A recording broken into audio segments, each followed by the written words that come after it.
Je vais maintenant appeler Stéphane qui va nous apporter un enseignement de la parole de Dieu. Je vais simplement prier avant ça. Seigneur, je te prie d'ouvrir nos cœurs maintenant. Aide-nous à écouter ce que tu as à nous enseigner ce matin au travers de Steph. Merci pour ta parole, cette nourriture spirituelle, Seigneur, que tu nous donnes et que tu nous offres en abondance. Je te remets aussi Stéphane. Donne-lui la sagesse et les mots justes, s'il te plaît. En ton nom. Amen.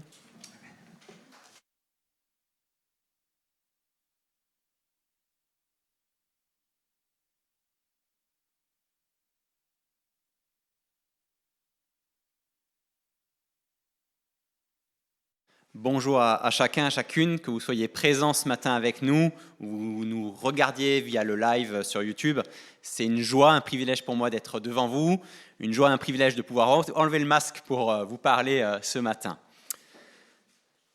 Dans son livre « Homme de Dieu, exerce-toi la piété », Kent Hughes écrit « Les statistiques démontrent que l'évangélisation, qui découle de nos relations interpersonnelles, est la plus efficace. Un institut américain sur la croissance de l'Église a effectué un sondage auprès de 8000 personnes qui fréquentaient une église. Et on a découvert ceci. 2 à 3% n'étaient que là que de passage. 5 à 6% ont été poussés à venir à cause du prédicateur. 2 à 3% étaient là parce qu'ils aimaient le programme offert par l'Église. 1 à 2% étaient venus suite à une visite à leur domicile. 4 à 5% avaient été contactés au moyen de l'école du dimanche, 0,5% par des croisades d'évangélisation ou des émissions de télévision, mais un faramineux 75 à 90% étaient là en raison de l'influence d'amis ou de parents. Qu'en est-il pour vous? Pourquoi êtes-vous présent ce matin? Soit ici, soit à travers le lien YouTube. Pourquoi regarder ce culte? Pourquoi être présent pour ce culte? Si vous êtes présent, il y a une très forte probabilité que ce soit parce qu'un jour, un ami, un parent, ou peut-être un inconnu même, vous ait annoncé l'Évangile alors que vous étiez peut-être encore enfant ou vous étiez déjà adulte, ce qui a ensuite suscité votre intérêt pour Dieu et vous a permis de le connaître. L'évangélisation, l'annonce de l'Évangile est au cœur de la mission que Dieu confie à tous ceux et toutes celles qui veulent le suivre.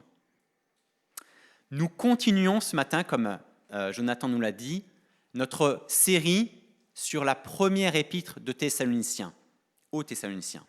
Et dans le chapitre 2, Paul axe justement tout son développement sur l'annonce de l'Évangile, en 4 points bien précis. D'abord, de verset 1 au verset 2, Paul revient sur l'occasion qui lui a permis à lui, à Silas et à Timothée d'annoncer l'évangile aux Thessaloniciens.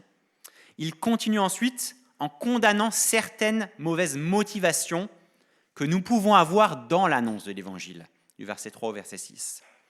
Il poursuit en se focalisant cette fois sur les bonnes motivations qui doivent être les nôtres dans notre annonce de l'Évangile, du verset 7 au verset 12.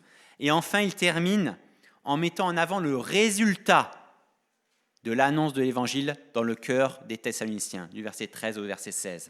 Nous allons donc lire ce matin 1 Thessaloniciens, chapitre 2, versets 1 à 16. Ça va être affiché, mais je vous encourage vraiment à ouvrir vos Bibles aussi pour pouvoir suivre le développement par la suite. 1 Thessaloniciens, chapitre 2, versets 1 à 16. Je lis dans la version du Sommeur. « Vous-même, frères, vous le savez aussi, l'accueil que vous nous avez réservé n'a certes pas été inutile. Nous venions juste d'être maltraités et insultés à Philippe, comme vous le savez. Mais Dieu nous a donné toute l'assurance nécessaire pour vous annoncer, au milieu d'une grande opposition, la bonne nouvelle qui vient de lui. En effet, si nous invitons les hommes à croire, ce n'est pas parce que nous serions dans l'erreur ou que nous aurions des motifs malhonnêtes ou que nous voulions les tromper. Non, c'est parce que Dieu nous a jugés dignes d'être chargés de la proclamation de l'Évangile. Et nous l'annonçons pour plaire non aux hommes, mais à Dieu qui juge nos cœurs. Jamais, vous le savez, nous n'avons eu recours à des discours flatteurs. Jamais nous n'avons tenté de vous exploiter sous le couvert de bonnes paroles.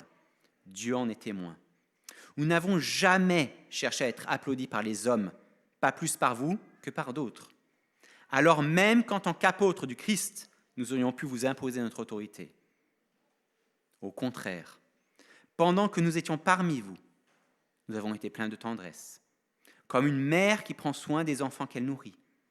Ainsi, notre vive affection pour vous, nous aurions voulu non seulement vous annoncer l'évangile de Dieu, mais encore donner notre propre vie pour vous, tant vous nous étiez devenus chers. Vous vous souvenez, frères, de nos travaux et de toute la peine que nous avons prise, tout en travaillant de nos mains jour et nuit pour n'être à charge à aucun de vous. Nous vous avons annoncé la bonne nouvelle qui vient de Dieu. Vous en êtes témoins, et Dieu aussi. Nous nous sommes comportés envers vous qui croyez d'une manière pure, juste et irréprochable. Et vous savez aussi de quelle manière nous avons agi à l'égard de chacun de vous, comme un père le fait pour ses enfants. Nous n'avons cessé de vous transmettre des recommandations, de vous encourager et de vous inciter à vivre d'une manière digne de Dieu, qui vous appelle à son royaume et à sa gloire. Et voici pourquoi nous remercions Dieu sans nous lasser.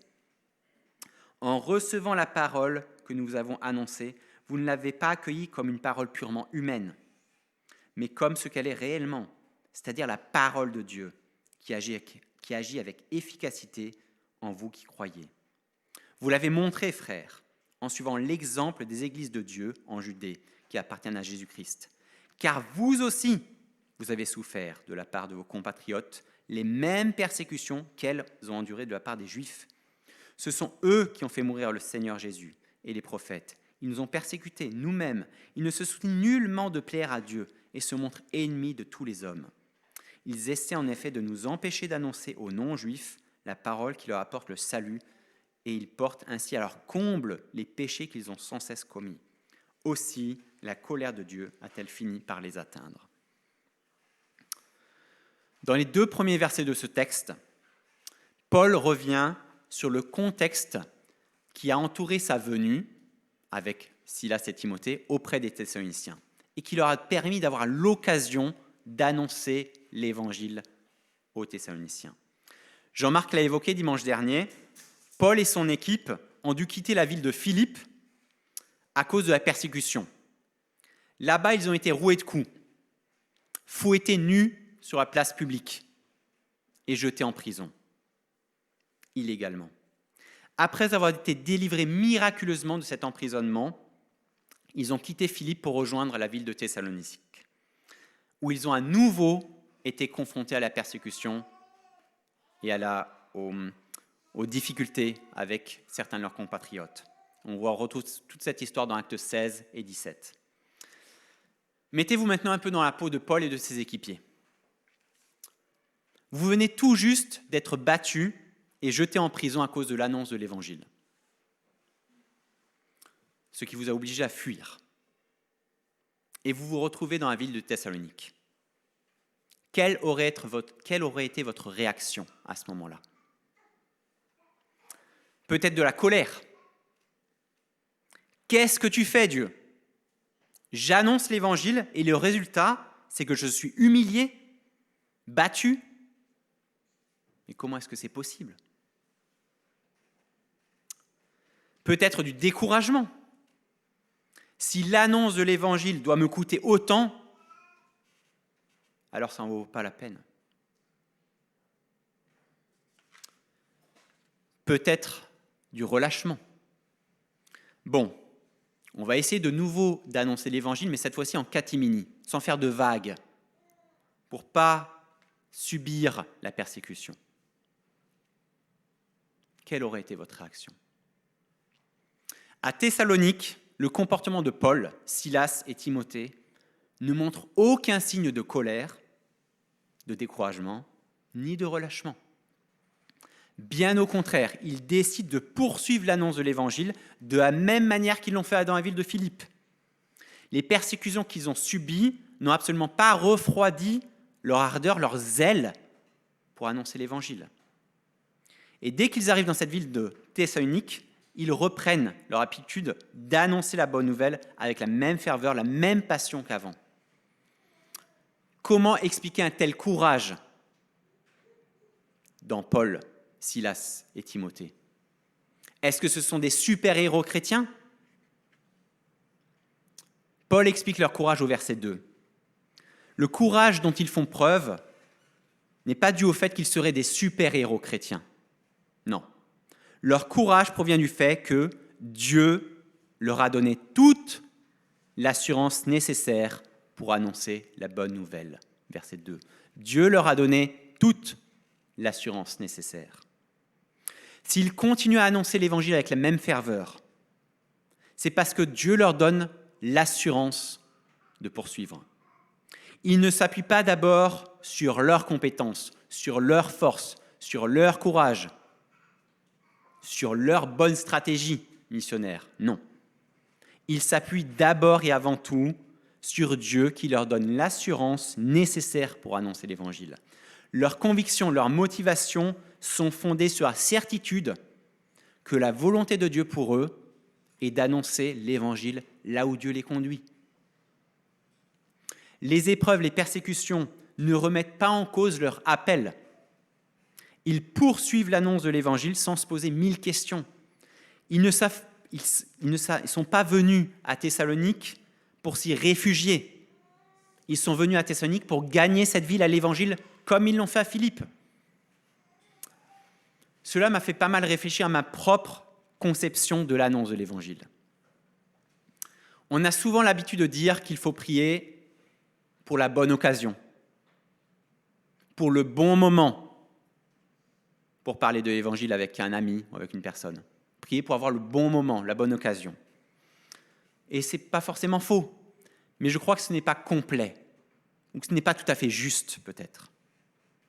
À la lecture de ce passage, je me dis que ce que nous devrions d'abord demander à Dieu, ce n'est pas la bonne occasion pour témoigner, mais d'abord et avant tout, son assurance pour partager l'évangile. Est-ce que cela semblait être une bonne occasion pour Paul, Silas et Timothée d'annoncer l'évangile à Thessalonique? Avec mon regard humain, je dis non. Ils venaient d'être fouettés nus publiquement. Ils venaient d'être jetés en prison. Est-ce que c'était le bon moment, humainement parlant? Non. Ce n'était sûrement pas la bonne occasion. Ils auraient pu relâcher. Ils auraient pu se relâcher. Et pourtant, ils ont continué à annoncer l'évangile, car ils avaient l'assurance de Dieu avec eux. Au lieu de regarder d'abord à la bonne occasion, au bon moment, demandons plutôt à Dieu son assurance de notre annonce de l'évangile. Et il nous donnera de pouvoir partager l'évangile avec nos amis, peut-être à de bons moments, dans de bonnes occasions, mais peut-être aussi à des moments où ce n'est pas forcément le bon moment de notre point de vue. Peut-être parce qu'on est seul face à un ensemble de personnes qui jugent notre foi. Et pourtant, ce sera à ce moment-là que Dieu nous donnera son assurance pour témoigner et pour annoncer l'évangile. Peut-être parce qu'on a plein d'autres choses dans la tête et on est pris au dépourvu. Ce n'est pas le bon moment. Dieu nous donne l'assurance de parler de l'évangile. Peut-être même qu'on est peut-être découragé dans sa foi et que la dernière chose qu'on a envie de faire, c'est d'annoncer l'évangile. Mais Dieu pourra nous donner son assurance pour parler à ce moment-là, à travers nous. Parce qu'ils ont su faire de preuves de courage, parce qu'ils ont tenu ferme dans l'assurance que Dieu leur a donnée, l'accueil que les Thessaloniciens leur ont réservé n'a pas été inutile. Verset 1. Leur accueil n'a pas été inutile. Le travail de Paul et de ses compagnons n'a pas été inutile. Un mot qui veut dire dans l'original vide, sans effet, sans conséquence. Paul et ses compagnons ne sont pas contentés de parler de philosophie intellectuelle, d'apporter une autre forme de philosophie spirituelle. Ils ont annoncé l'évangile par leurs paroles et par leurs actes, comme on va le voir par la suite dans le texte. Leur message vient de Dieu, et il produit des résultats tangibles dans la vie des Thessaloniciens. Leur œuvre n'a pas été inutile, bien au contraire. Pouvons-nous en dire autant de notre propre travail, pour Dieu, de nos propres œuvres pour Dieu? Faisons-nous des choses utiles ou inutiles?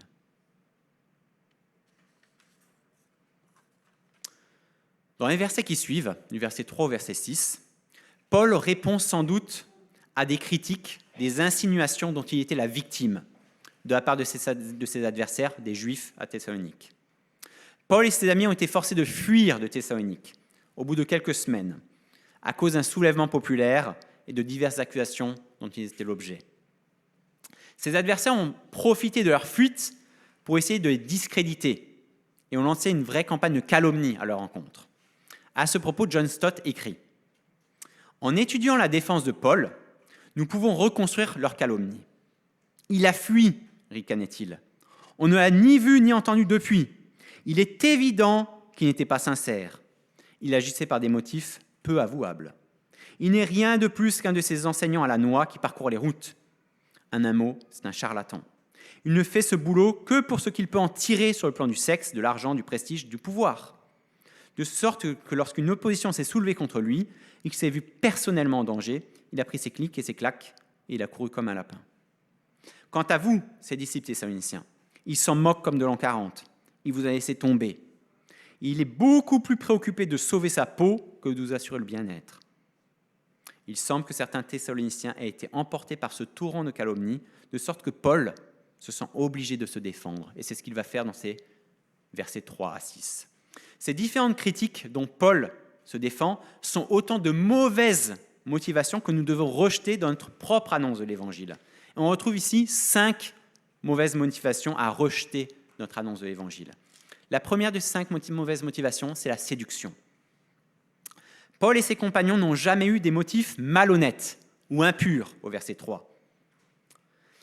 À l'époque de l'apôtre Paul, certaines religions avaient beaucoup de succès car elles étaient centrées sur des relations sexuelles avec des prostituées sacrées.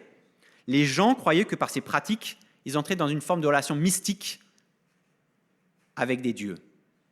Encore aujourd'hui, certaines sectes utilisent ce genre de séduction sexuelle pour attirer des personnes à elles. Alors fort heureusement, nous n'en sommes pas à des degrés aussi graves dans nos milieux évangéliques, en tout cas pas à ma connaissance. Mais est-ce que pour autant la séduction est toujours absente de notre annonce de l'Évangile? Est-ce qu'elle est toujours absente, cette séduction? Il m'est arrivé de discuter avec des chrétiens, chrétiennes, qui commençaient à fréquenter un non-chrétien et qui me disaient qu'elles étaient persuadées qu'à travers leur annonce de l'Évangile, ce gars, cette fille, allait se convertir. Est-ce que ce n'est pas mettre toutes les choses à l'envers? Est-ce que ce n'est pas mettre la séduction au cœur de l'annonce de l'Évangile? C'est une terrible erreur. La ruse. Au verset 3, Paul dit qu'il ne cherchait pas à tromper les Thessaloniciens, ou dans notre traduction, que sa prédication ne reposait pas sur la ruse. Paul n'a pas cherché à tromper les Thessaloniciens en leur cachant certains aspects de la bonne nouvelle, pour leur présenter un évangile édulcoré, light. Il leur a présenté l'évangile de manière complète, afin de leur annoncer le plan de salut complet. Paul n'a jamais essayé de cacher son jeu. Paul est droit de cœur. Il n'a pas utilisé de méthode manipulatrice. Il ne chauffe pas la salle en jouant sur les émotions de ses auditeurs, mais il s'adresse au cœur, à la réflexion, à l'intelligence des gens qui sont face à lui. Il ne joue pas sur les émotions, il s'adresse au cœur, à l'intelligence des personnes. La flatterie. Ils n'ont pas non plus recours à des discours flatteurs au verset 5. Ils n'ont pas cherché à flatter leurs auditeurs pour simplement faire bonne impression, sans jamais s'adresser à leur conscience. De belles paroles ne permettront jamais à quelqu'un d'acquérir le salut. Parce qu'avant la bonne nouvelle, il y a une mauvaise nouvelle qu'il faut pointer du doigt. Tu es pécheur, je suis pécheur, éloigné de Dieu.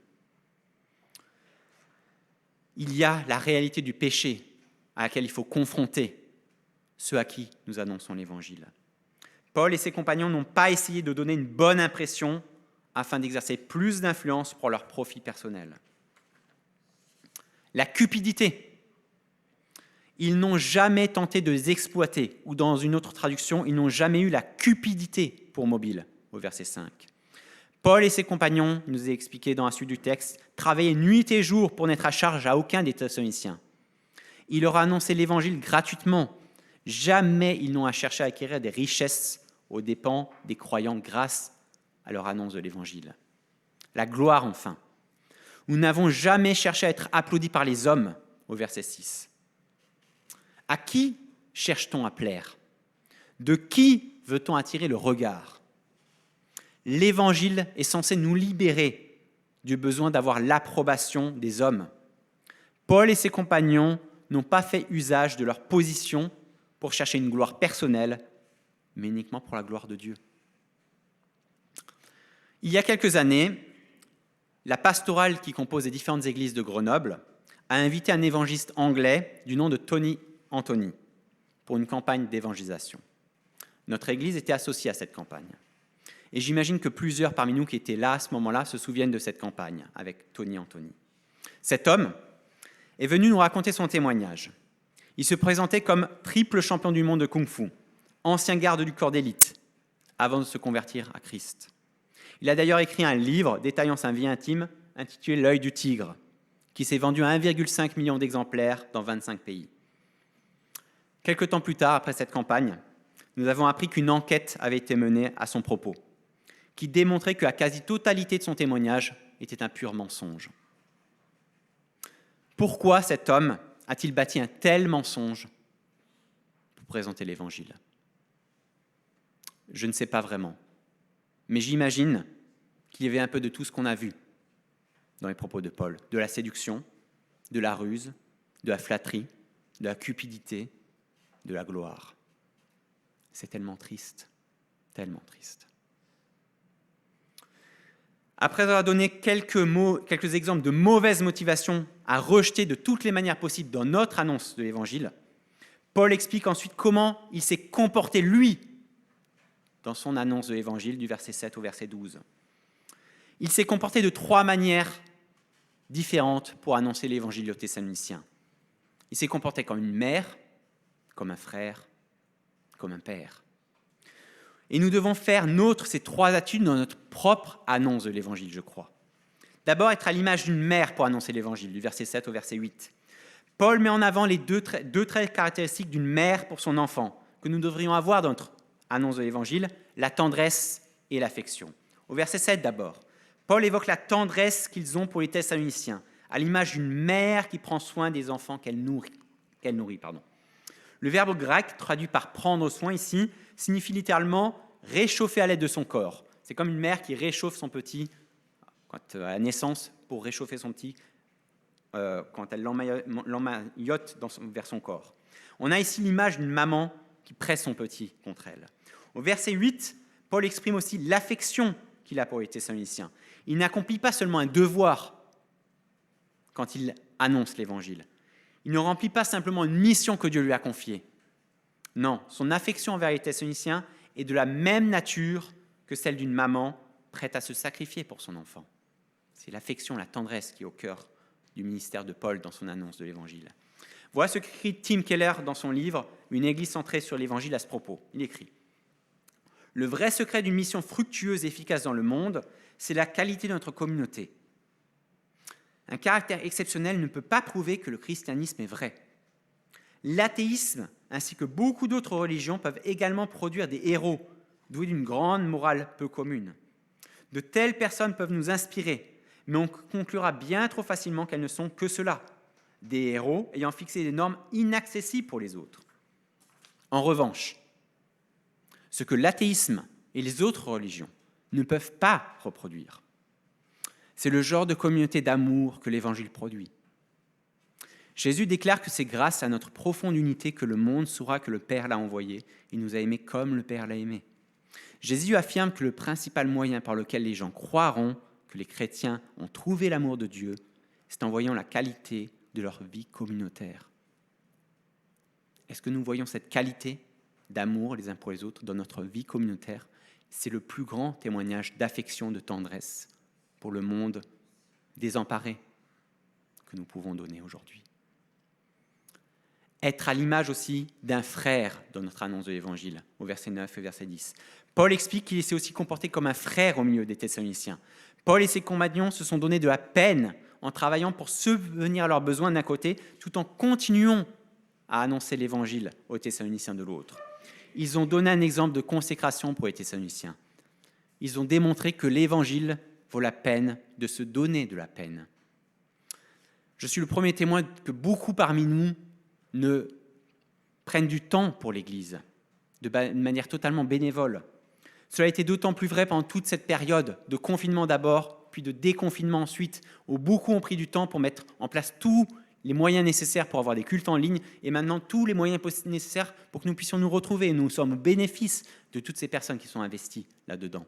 Je suis témoin avec l'ancienne génération d'anciens et la nouvelle génération d'anciens, d'hommes qui ont décidé de consacrer du temps pour l'Église, bénévolement. Et je considère que Rénald avant et Raphaël aujourd'hui le font aussi, parce qu'il n'y a pas de commune mesure entre le salaire qu'ils peuvent percevoir de la part de notre Assemblée et le temps qu'ils consacrent dans notre Assemblée. Nous sommes au bénéfice de toutes ces personnes. Et ils m'ont donné le témoignage, et je crois qu'ils donnent le témoignage à chacun, que l'Évangile vaut la peine de se donner de la peine. Paul poursuit au verset 10. Il écrit « Vous en êtes témoins et Dieu aussi. Nous nous sommes comportés envers vous qui croyez d'une manière pure, juste et irréprochable. » Pure, juste et irréprochable. Pure. Les Thessaloniciens pouvaient constater que la vie de Paul, Silas et Timothée était séparée de tout mal, entièrement consacrée à Dieu. Juste. Ils ne montraient aucune partialité, rendant à chacun ce qui lui revenait. Irréprochable. Leur respect des lois sociales et des coutumes locales les mettait à l'abri de tout reproche. Qui d'entre nous peut ce matin prendre l'Église à témoin et dire les mêmes choses? C'est le genre de verset qui frappe fort sur notre orgueil personnel et qui nous rend humbles, être pur, juste et irréprochable. Être à l'image enfin d'un père, au verset 11 et au verset 12. Paul conclut en expliquant qu'il s'est aussi comporté comme un père au milieu des Thessaloniciens pour leur annoncer l'Évangile. Un père qui enseigne et qui encourage. L'annonce de l'Évangile passe par l'enseignement, bien sûr. On ne peut pas croire que celui ou celle à qui on annonce l'Évangile va forcément tout comprendre du premier coup. Il y a besoin d'enseignement, d'explication, de conseils pour que cette personne puisse arriver au salut, puisse découvrir pleinement l'Évangile. L'annonce de l'Évangile passe aussi par l'encouragement. Il ne s'agit pas d'abord de taper sur les doigts, mais de faire preuve de grâce envers ceux et celles à qui nous annonçons l'Évangile. Paul, Silas et Timothée ont eu une attitude de mère, de frère, de père au milieu des Thessaloniciens pour les gagner à l'Évangile. Notre attitude de cœur, notre caractère a bien souvent plus d'impact que nos paroles ou nos actes. Malgré une vie dissolue, un grand artiste peut produire un chef-d'œuvre. Ça ne fonctionne pas ainsi avec un chrétien. S'il perd son vrai caractère, il perd son influence. Voilà ce qu'écrit Jimmy Elliot à ce propos. Dans le travail spirituel, le caractère de l'ouvrier décide comme nulle part ailleurs de la qualité de son œuvre. Shelley et Byron ont pu prôner leur indépendance et tout de même écrire de la bonne poésie. Wagner pouvait être libertin et tout de même composer de la belle musique, mais il n'en va pas de même dans l'œuvre de Dieu. Paul pouvait invoquer son propre caractère et sa manière de vivre comme preuve de ce qu'il disait aux Thessaloniciens. 9 fois dans la première épître aux Thessaloniciens, Paul dit « vous savez », se référant ainsi à ce que les Thessaloniciens avaient pu observer de première main de sa vie privée, aussi bien que publique. Paul alla à Thessalonique et y vécut d'une manière qui illustrait amplement ce qu'il prêchait et qui équivalait à une preuve convaincante. Ne nous étonnons pas que le travail chrétien soit si souvent de mauvaise qualité, il suffit d'observer le caractère moral de l'ouvrier. Maintenant, une question demeure pour chacun d'entre nous. Au-delà de nos actes, au-delà de nos paroles, qu'en est-il de notre attitude de cœur? Qu'en est-il de notre caractère profond? Que notre Sauveur, notre Seigneur nous touche pour nous transformer à son image encore.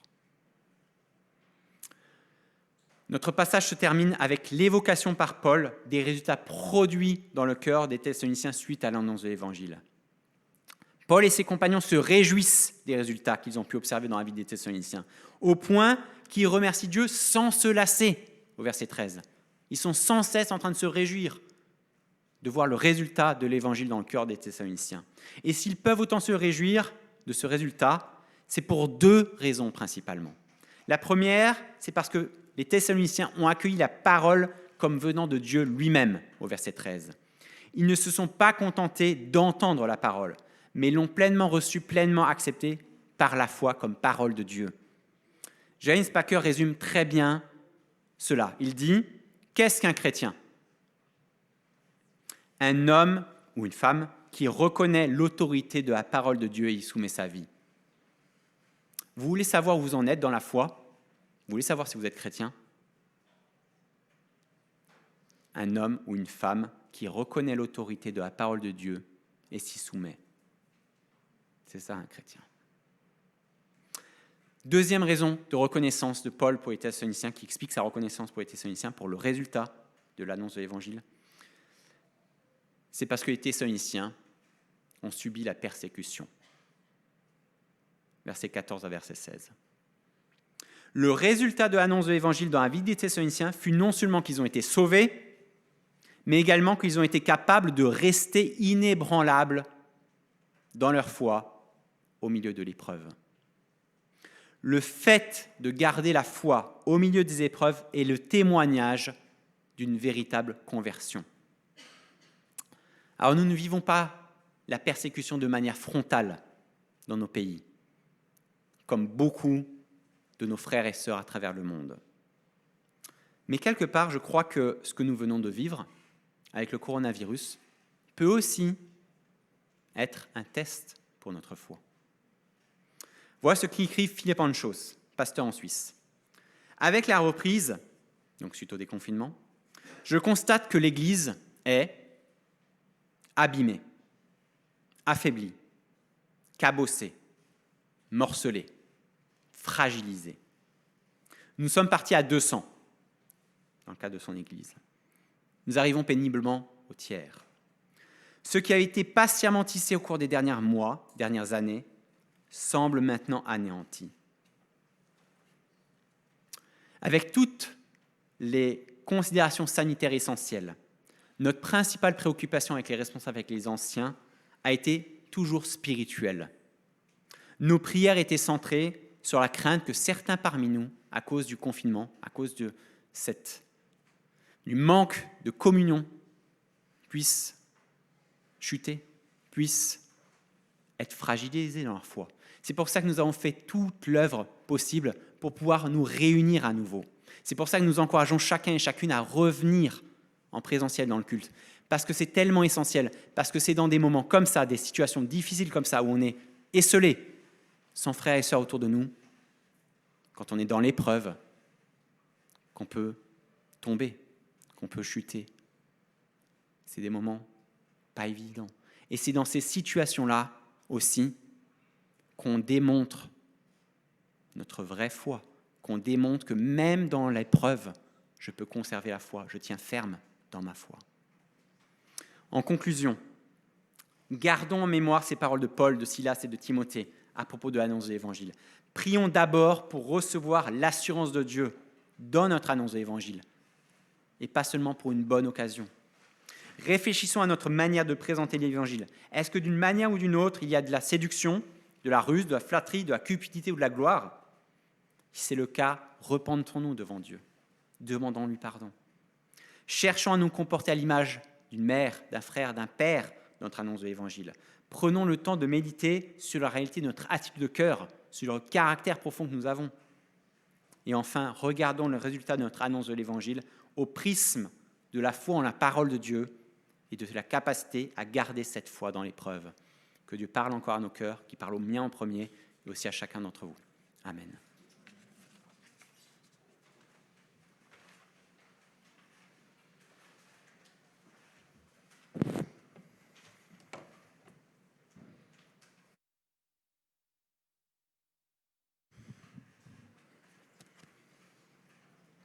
Voilà, merci Stéphane pour cette prédication. Je vous propose simplement de laisser afficher quelques secondes encore cette slide et de prendre un temps de silence et de réflexion par rapport à ce qu'on a reçu.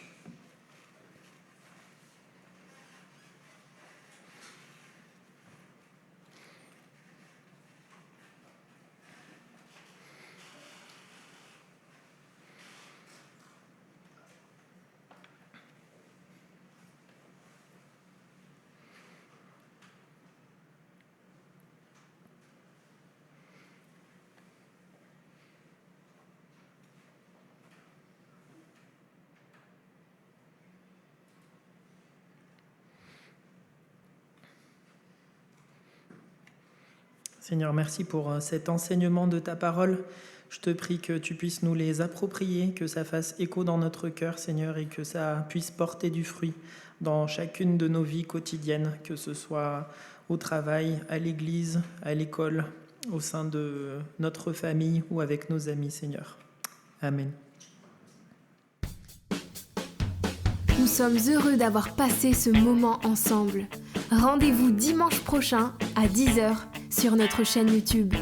Pour mieux connaître notre Église, visitez notre site www.ecegrenoble.fr. Si vous désirez entrer en contact avec l'un des responsables, écrivez-nous à contact@ecegrenoble.fr. Retrouvez les liens du site et l'adresse de contact en description. À bientôt!